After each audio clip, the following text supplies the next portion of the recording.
தூக்கு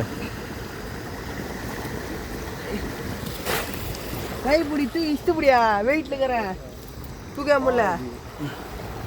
தூக்குமா வா தூக்க முடியல முடியல குட்டி குட்டி தூக்கி மாட்டா அப்படியே கேப்ல வெயிட் மாதிரி 5 கிளாஸ் இருக்கும் மிஞ்சி போனாவிலே விட்றேன் ஓகே பாடு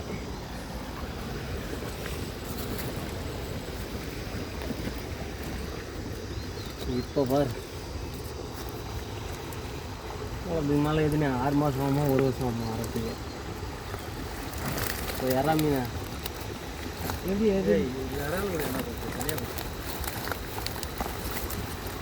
பைத்தியம் ஓப்பன் பண்ணுறாரு பைத்தியம் பெருசாக முச்சை வர கல் முச்சை ஆகிட போகுது கீழே போயிடுது வரால் மட்டும் தனியாக தூய் ஒன்றா ஓட்டி விட்டீங்களா அப்புறம் ஓடிட்டு வீட்டுக்கு போதே 2-3 கண்டை மட்டும் பேசுகிறப்பா ரெண்டு தீசி அது என்னடா மீன் கண்டியாது கண்டை தாண்டா பண்ணு இதே கண்டை தான் பெருசாகுது பண்ணே அந்த மாதிரி இருந்தால் கூட பரவாயில்ல மீனுங்க எறா பண்ணே போட எறா பண்ணே